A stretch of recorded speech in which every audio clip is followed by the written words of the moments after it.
7:07 de la mañana, muy buenos días, bienvenido a tu programa Nutrición y Vida, tu espacio en el que estamos dedicados todas las mañanas a ayudarte a resolver tus dudas de nutrición. El día de hoy, como todos los días, tenemos preparado para ti un programa muy interesante que te va a dar todas las herramientas que necesitas para empezar a tomar decisiones un poquito más saludables. Hoy vamos a ayudarte a aclarar una duda sobre un tema que de repente es confuso porque a veces son términos como que pareciera que son iguales, pero no son, pero interactúan juntos y a veces ya no entendemos cuál es uno y cuál es otro.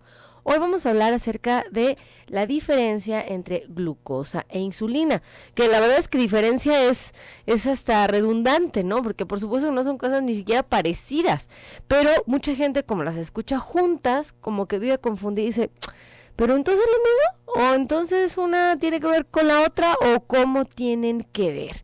Vamos a hablar acerca de este tema con nuestra invitada del día de hoy, Valeria Taylor, la doctora Valeria Taylor, endocrinóloga. Valeria, muy buenos días, ¿cómo estás? Buenos días, Luisa, bien, gracias. Gracias por la invitación. No, pues muchísimas gracias por haber podido venir a estas tempranas horas de la Santa Madrugada, donde vamos a estar platicando de este tema tan interesante que desde el punto de vista, pues, desde un comentario médico, que creo que es lo que es valioso el día de hoy. Teléfonos en cabina para que puedas aprovechar a nuestra experta del día de hoy, 3122-1190, 3647-1883, a través de WhatsApp en el 333-822-3208. También recuerda que puedes seguirnos el día de hoy a través de Facebook en Mujer El Sexto Sentido, a través de Twitter en Radio Mujer 1040 y Austin, recuerda que tienes tu línea directa en el 512-672-8657, nuevamente 512-672-8657. Y bueno, empezando con el tema, doctora, yo creo que podríamos empezar platicando acerca de por qué existe esta confusión entre estos dos términos y quizás luego la definición de cada uno de ellos. ¿Qué te parece? Sí, está muy bien. Yo creo que la principal razón por la que hay una confusión es porque las dos se relacionan con el tema de la diabetes. Entonces, a veces uno le dice, empieza a hablar sobre la insulina y el paciente entiende de inmediato que estamos hablando de la glucosa o del azúcar en sangre y no tiene esto. No hay manera de confundirlo, como dices tú, no es lo mismo. Sí hay una relación, pero no es lo mismo. Entonces, yo creo que esa es la principal razón por la que el paciente se confunde. O porque a veces les decimos que al revisar la insulina vamos a poder saber si tiene una prediabetes. Entonces, otra vez uno dice diabetes y otra vez uno piensa en el azúcar o la glucosa. Bueno, también quiero ahorita se me vino a la mente decir que a veces habla uno de prediabetes y luego el paciente dice no hay prediabetes, o hay diabetes o no hay diabetes, ¿verdad? Y el punto es que si hay enfermedades que predisponen a la diabetes. Entonces, si hay intolerancia a la glucosa, si hay resistencia a la insulina, y una manera de explicar al paciente es decirle que hay una prediabetes. Entonces, el término sí se usa. Entonces, eso es importante que sepan. Qué bueno que lo dijiste, Doc, porque mucha gente sigue pensando en que el término prediabetes no existe y la verdad es que sí existe, o sea, está definido.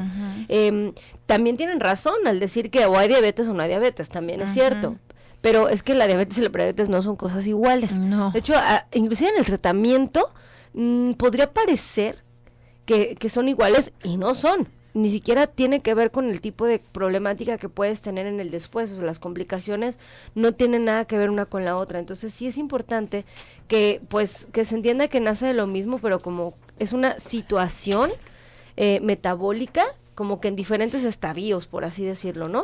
Sí, yo les explico que otra manera de separarlo es que la diabetes es una serie de enfermedades que una vez que ya dio, ya no se quitan y ya hay un daño en órganos importantes. Ya cuando yo le digo al paciente que tiene diabetes, es que ya debe haber un daño en ojos, en riñón, o sea, ya se desencadenó todo eso. En prediabetes no.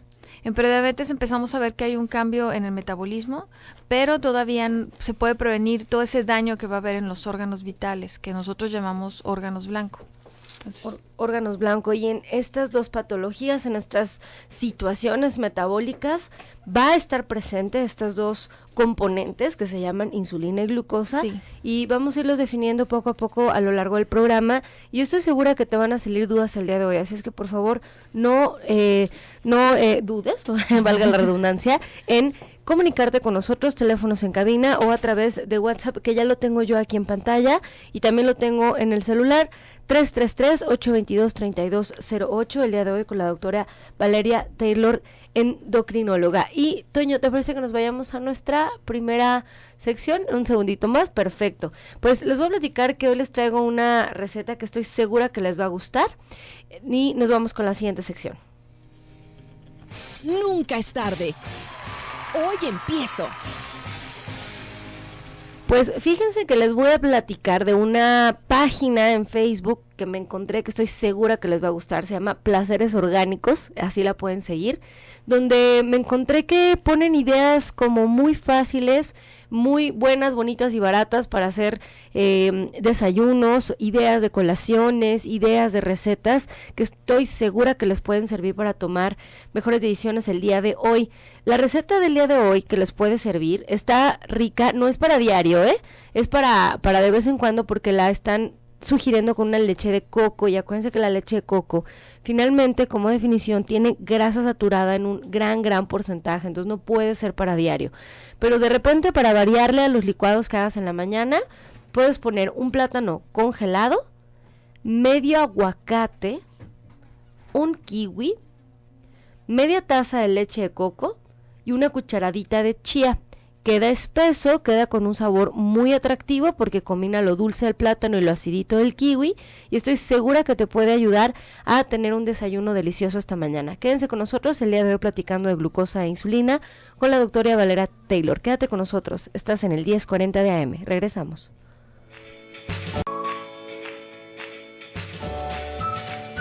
7:20 de la mañana, estamos de vuelta en tu programa Nutrición y Vida.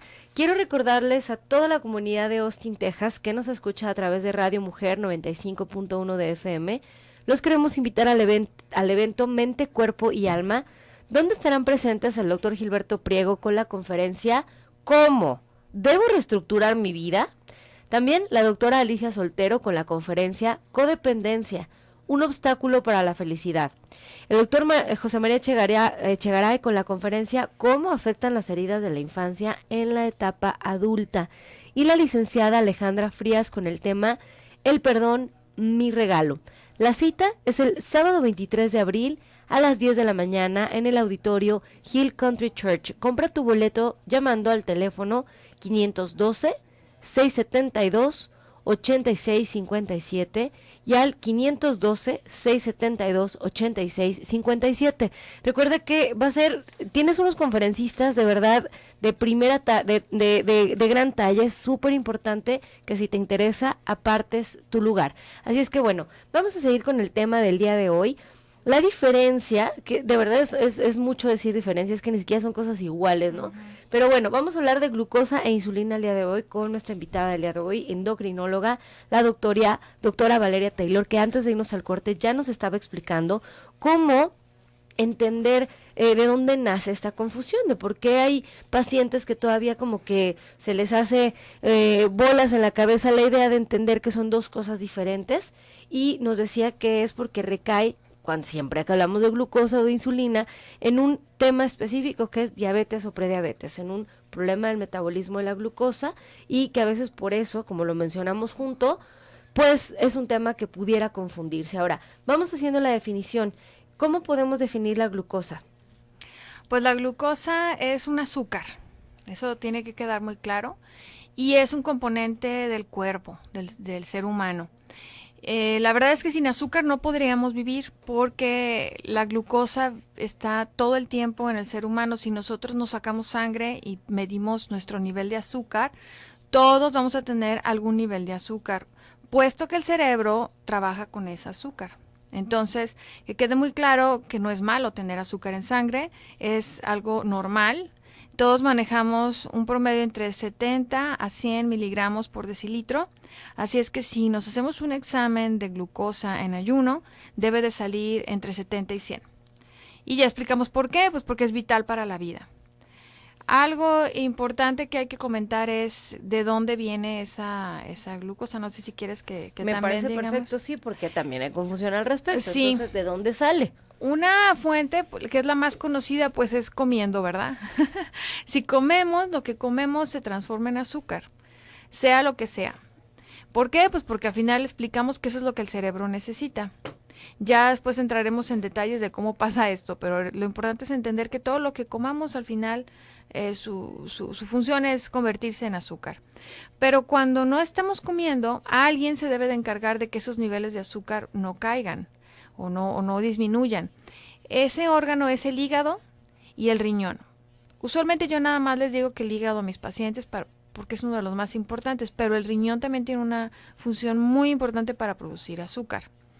Así pues, si ustedes conocen a alguien que le esté fallando el hígado o su riñón, pueden ver que a veces tienen hipoglucemias, que les baja el azúcar. Entonces, durante los estados de ayuno, que es por ejemplo ahorita que estamos Luisa y yo aquí platicando, o ustedes que van manejando, o simplemente que no están comiendo, el hígado se encarga de producir ese azúcar.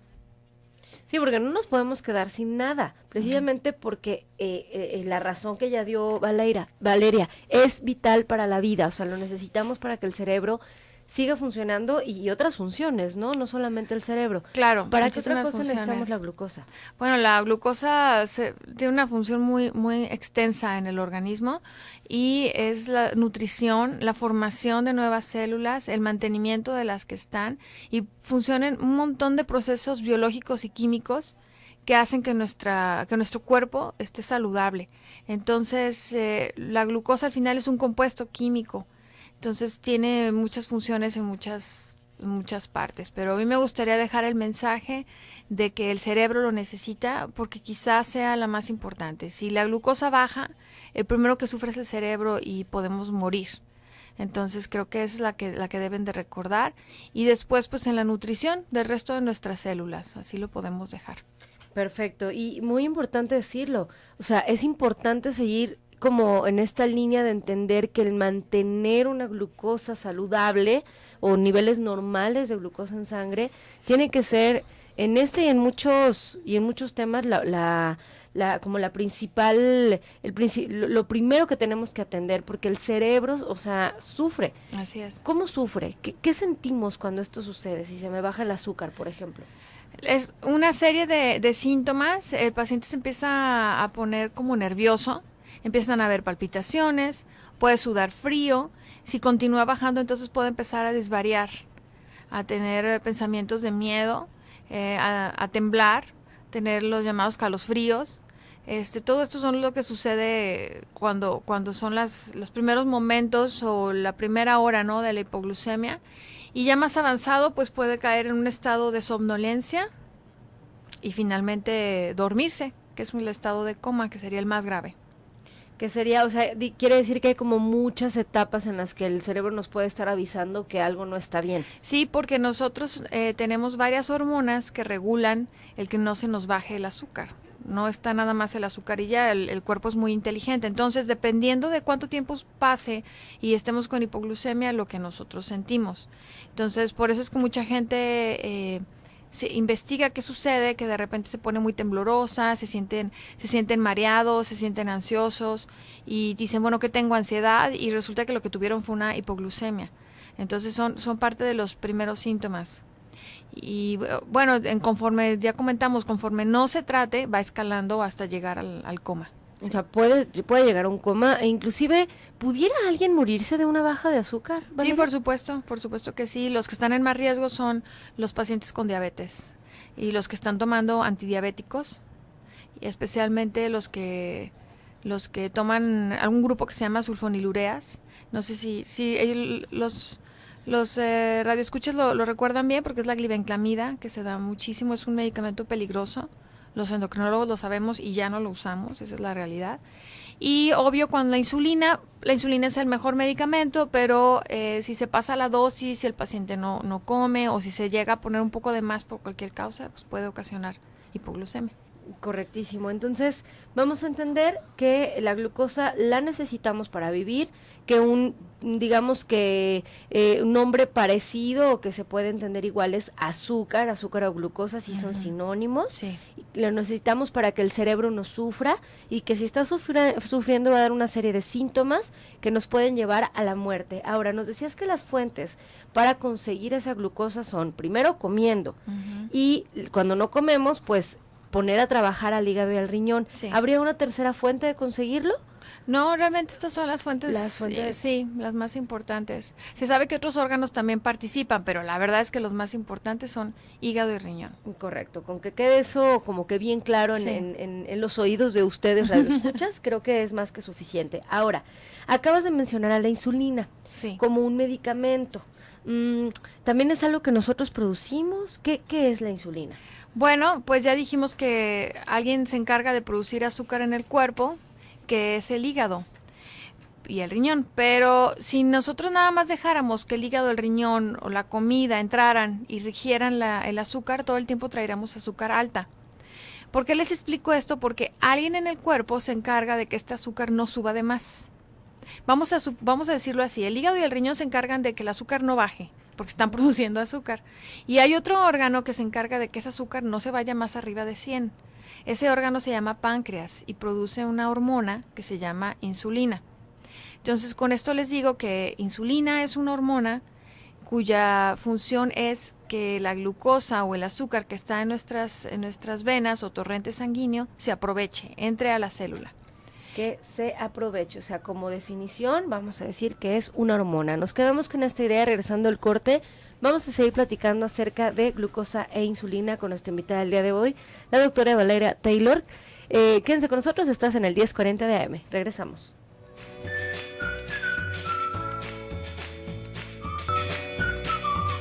7:34, el 35 ya de la mañana, estamos de vuelta en tu programa Nutrición y Vida, el día de hoy con un tema muy muy interesante. Estamos hablando acerca de glucosa e insulina, entendiendo que son dos componentes completamente diferentes que pareciera que se encuentran en un problema metabólico que se llama tanto prediabetes como diabetes, y la doctora Valeria Taylor, nuestra invitada del día de hoy, nos estaba explicando cómo es que necesitamos la glucosa para vivir, cómo es que el cerebro va a sufrir si no la tenemos, pero además ya habíamos empezado en el otro corte a definir qué es la insulina. Ya nos explicó de manera muy puntual que es una hormona que es producida por el páncreas. Y vamos a platicar cómo es que esta hormona, como nos dijiste en el corte anterior, hace que se pueda aprovechar esta tan famosa y llamada glucosa. ¿Cómo lo hace?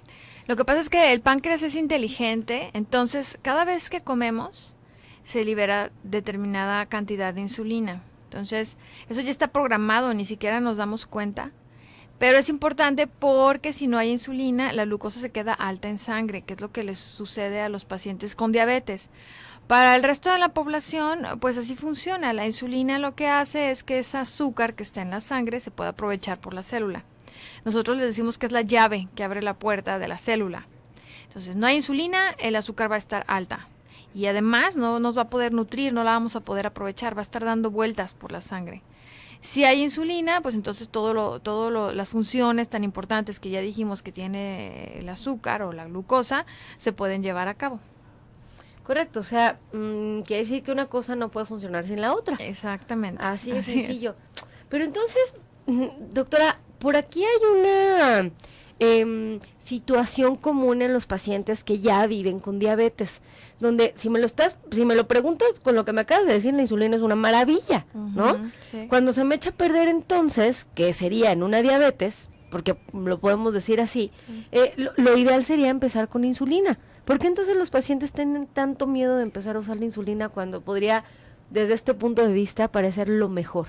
Pues es un tabú mundial, La verdad es que la gente está muy acostumbrada a ver las complicaciones de la diabetes, que son cuando pierden sus pies, cuando pierden sus ojos, cuando pierden sus riñones, y muchas veces ese es el momento en el que se les empieza a dar la insulina y ellos asocian todas estas catástrofes de la enfermedad de la diabetes con la aplicación de la insulina.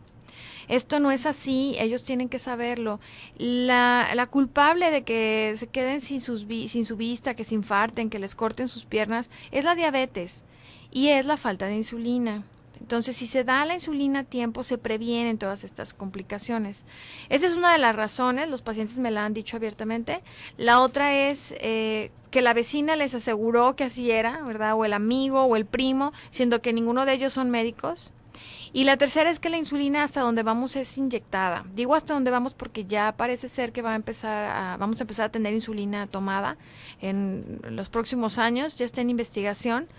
Pero bueno, hasta donde vamos es inyectada. Son inyecciones como tipo de vacuna, muy suavecitas, pues no son intramusculares, pero igual el paciente está renuente a tenerse que inyectar. Entonces, ya cuando se habla con el paciente y se les dan los dispositivos modernos, pues se ponen muy contentos y ven que es una maravilla. Pero yo creo que esas son las causas. Sí, o sea, que es inyectada, ¿no? Luego hay todavía mucha gente que le tiene miedo a las inyecciones. Sí. Pero es cierto lo que dices, o sea, está como muy mal asociado todas estas complicaciones que mencionas al uso de la insulina cuando no tiene nada que ver. No. O sea, en realidad es el estar ignorando una diabetes, el estar no haciéndole caso a ser cuidadoso con la alimentación y con la dieta y a la medicación, lo que te puede llevar a complicaciones. Y que a veces cuando tienes complicaciones hay que, como es un momento ya más complicado del problema, empezar a dar insulina, pero no tiene que ver, o sea, no es que la insulina detone el problema, al contrario, te ayuda a solucionarlo, ¿no? Así es. Entonces, es una hormona. Ahora, entiendo que el páncreas lo produce y que así funciona. Ahora, cuando te lo inyectan por fuera, ¿de dónde sale?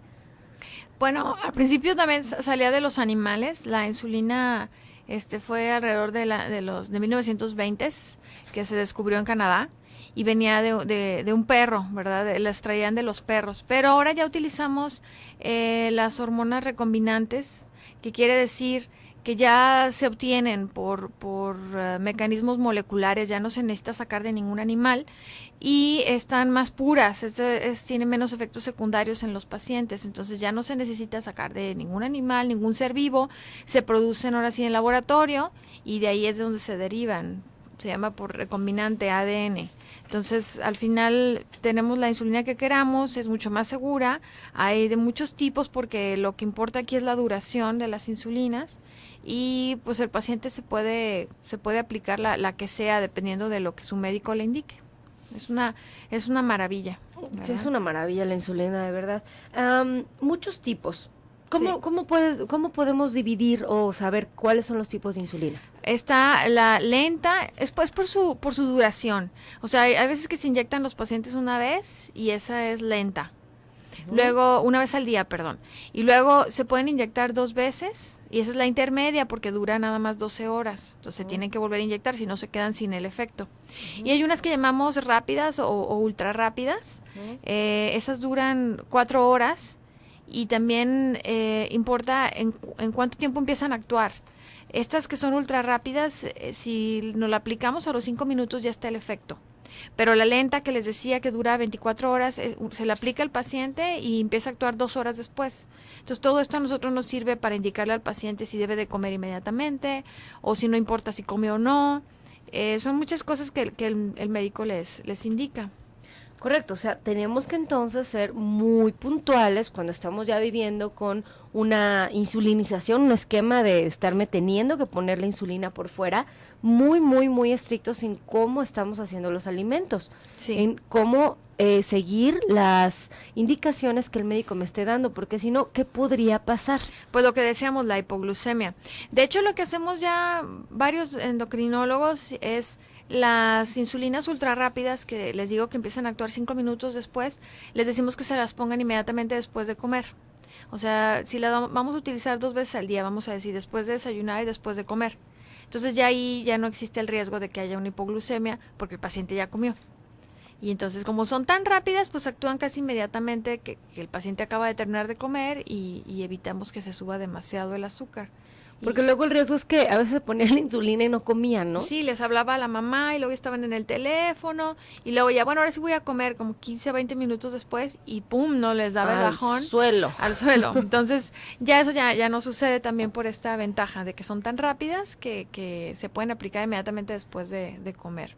Qué gran ventaja, la verdad, porque luego desde el punto de vista nutricional, luego los nutriólogos nos preocupaba eso y bueno, yo con mucha frecuencia les decía, y ni se te ocurra irte a otro lado y distraerte porque entonces te vas a sentir mal y ni quien te ayude y estás solo peor y bueno, Sí. una serie de indicaciones que teníamos que estar dando todo el tiempo porque no fueras el que el paciente se le olvidara que Sí, tenía claro. que comer.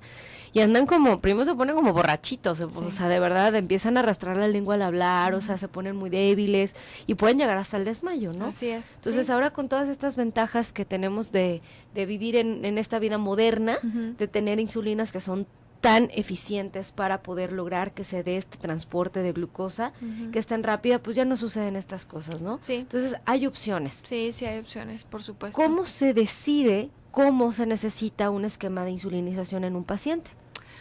Bueno, esto depende del paciente, depende de muchas cosas. Sigue siendo así como un tema de largo de hablar, ¿verdad? Porque, obvio, las insulinas tienen un costo.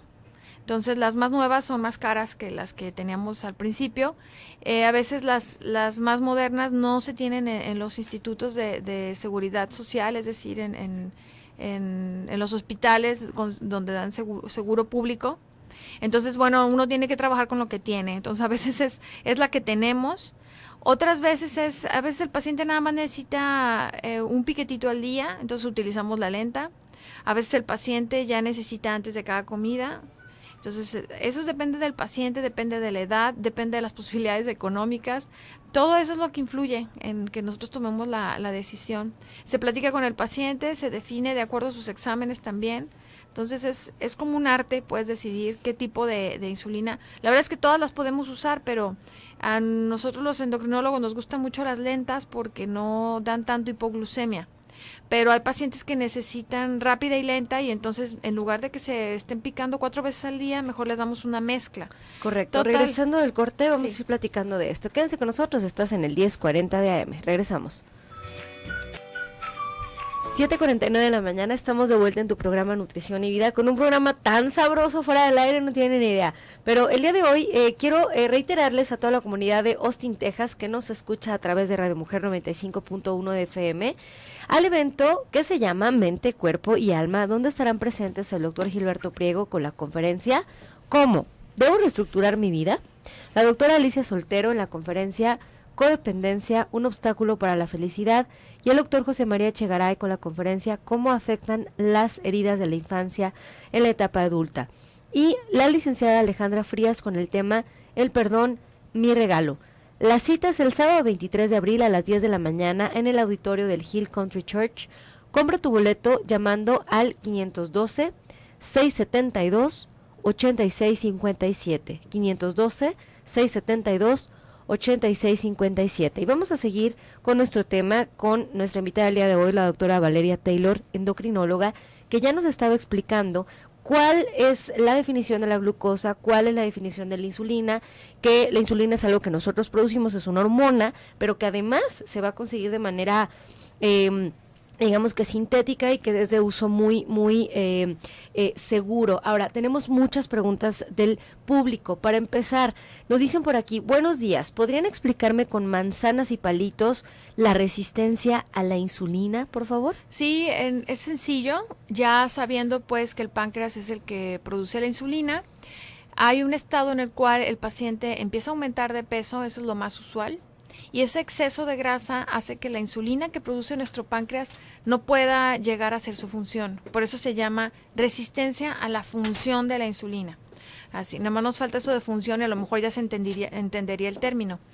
Aquí entonces lo que vemos nosotros en el paciente es que en la piel tiene algunas marcas. Se puede ver en el cuello, en las axilas, en la región de la ingle. Eso le llamamos acantosis. Es una línea negra. O en los nudillos también se puede ver estas manchitas negras. O pueden haber acrocordones, que son como nuevas verruguitas. Eso es lo que nosotros vemos en la piel. El paciente se empieza a sentir muy cansado, se le cae el pelo. Muchas veces llegan al consultorio diciendo que quieren saber si tienen problema de tiroides. Pero más frecuente que el problema de tiroides es esto, la resistencia a la insulina. El diagnóstico real se hace pidiéndoles la insulina en sangre, que ya comentábamos, no tiene que ver con la glucosa. Pedimos la glucosa y pedimos la insulina, ambas en sangre, con 8 horas de ayuno. y con esto sacamos nosotros un índice. El índice nos dice o nos indica o nos confirma que el paciente tiene o no resistencia a la insulina. Mucho ojo aquí porque a veces pedimos la insulina y el paciente llega muy contento porque la insulina está dentro del rango que viene en los laboratorios. No sabemos bien por qué los endocrinólogos lo hemos platicado en nuestras sesiones, por qué los laboratorios se animan a poner un rango, porque la insulina no se identifica o interpreta así. Necesitan realmente que alguien que sepa de insulina les diga si tienen o no resistencia a la insulina, porque si no, la mayoría salen bien. Los rangos vienen como desde 5 hasta 25, cuando lo normal de la insulina no debe de pasar aproximadamente de 6. En lo basal, pero yo les explico que al final hacemos un índice. Entonces, esa es la manera, espero que haya quedado más claro. Ese es lo que nosotros llamamos prediabetes. Y se tiene que corroborar con los síntomas del paciente. O sea, tú no puedes tener así una hojita de laboratorio y decir, que al cabo estoy bien. No, sí. Hay una serie de cosas que tienen que verse dentro de la consulta que el médico tiene que calificar. Sí, así es. Al final es importante tratarlo porque esto puede llegar a evolucionar a diabetes en un futuro. Correctísimo. Entonces, espero que el teléfono que nos lo preguntó le haya quedado suficientemente claro. Ahora nos dice por aquí, dice, hola, buen día. ¿Puede una persona ser hipoglucémico y también tener diabetes? Es una pregunta un poco complicada, pero creo que puede la doctora perfectamente contestarla. Sí, claro que sí se puede, porque ya comentábamos que la principal causa es el tratamiento. Entonces hay pacientes con diabetes que queremos tenerlos bien controlados y si se dan ciertos medicamentos hay riesgo de que haya una hipoglucemia. Entonces sí, un paciente con diabetes es el que tiene más riesgo, paradójicamente, de presentar hipoglucemia. Así como se puede ir hacia arriba, se puede ir hacia abajo. Entonces, el descontrol de la glucosa es en realidad el problema, ¿no? Uh-huh. Bien, por aquí nos dicen, hola Luisa, ¿qué problema hay en usar suplementos de azúcar? Por ejemplo, los de sobrecito. Dice, en lugar del azúcar normal para endulzar las cosas. Dice, yo estoy sana, pero no me gusta tomar el azúcar normal. ¿Cómo puedo aclarar esta duda? Yo creo que la doctora nos la puede aclarar en este momento. O sea, ¿se pueden usar los sobrecitos de sobre? ¿Son recomendables? ¿No son? Miren, al final, lo mejor es el azúcar que viene en los alimentos, la más sana. Pero hay que recordar que los mexicanos tenemos la diabetes en los zapatos, la traemos con nosotros. Por más sanos que estemos, debemos de cuidar el consumo de azúcar, porque subimos poquito de peso y nos da diabetes, contrario a lo que sucede en otras poblaciones. Así es que sí, pues es más recomendable a veces cuidarnos de esta manera utilizando un sustituto. Los sustitutos que más se recomienda ahorita es el stevia. Hay otros tipos de sustitutos que no son tan recomendados, por ejemplo el Splenda, porque, ya dije el nombre aquí en... Sucralosa, bien. Pero porque al final, ahorita hay gran pleito, sobre todo con los gastroenterólogos, porque ocasionan distensión abdominal, entonces los trae incómodos, les producen muchos gases. Entonces es importante que esta mejor la vayan retirando y traten de utilizar el stevia. A lo mejor no como sobrecito, traten de utilizar la planta, por ejemplo, que es todavía más natural. Pero si no, los sobrecitos nada más hay que fijarnos bien que no venga mezclado con azúcar, porque luego si no, pues sale lo mismo. Entonces es la misma. Y ahora, ojo, lo que está diciendo la doctora creo que es lo más importante. El tema central es entender que no necesitamos un azúcar extra, sino que en los alimentos lo conseguimos. O sea, las frutas, de ahí estamos obteniendo el azúcar normal, que no necesitamos otro tipo de azúcar, ¿no? Ahora dice, ¿cuáles son las causas de la diabetes? Dice, mi pregunta es porque quiero saber si uno como mamá puede ocasionarle diabetes a los hijos por una alimentación alta en azúcares. Me parece una pregunta hasta bien planteada, Doc. ¿Qué opinas? Sí, está excelente. La principal causa de la diabetes es genética, por eso les digo que los mexicanos tenemos que cuidarnos con más ganas, porque casi todos tenemos familiares con diabetes, o sea que todos podríamos presentarla. Entonces, la culpa la tienen nuestros genes, es nuestra herencia. A partir de allí, ¿se expresa o no se expresa de acuerdo a nuestra calidad de vida? Entonces, claro que sí. Si en la familia no se cuidan del azúcar, por supuesto que pueden los niños llegar a desarrollar diabetes o en una edad más adulta. Entonces, sí, la respuesta es sí. Sí puede usted hacer que los hijos tengan diabetes si ya están los genes implicados, que como les digo, casi todos los tenemos, y si no nos cuidamos de la cantidad de azúcar. ¿Cómo es que se daña la hormona de la insulina? Bueno, ahorita ya comentábamos cuáles son el inicio más común es que el paciente sube de peso y entonces se empieza a producir demasiada insulina. El páncreas empieza a producir más insulina de la que usualmente pues produce, y llega un momento en que las células que se encargan de producir la insulina se inflaman, se cansan y mueren. Entonces ya no producen insulina. De tener un exceso, nos vamos ahora sí a presentar diabetes, que es cuando nos falta la insulina. Cuando hacemos un diagnóstico de diabetes, quiere decir que el páncreas tiene una reserva de células que producen insulina ya nada más del 20%. O sea, teníamos 100%, ya nada más quedan 20 y es cuando vemos que se empiezan a elevar los niveles de azúcar.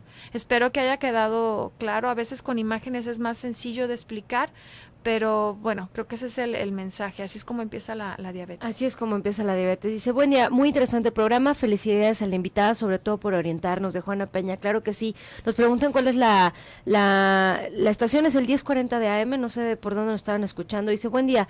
Dice, quiero saber si estoy con un nivel de azúcar sano, ¿me recomiendan un glucómetro o qué es recomendable para medir los niveles de azúcar en sangre? Gracias.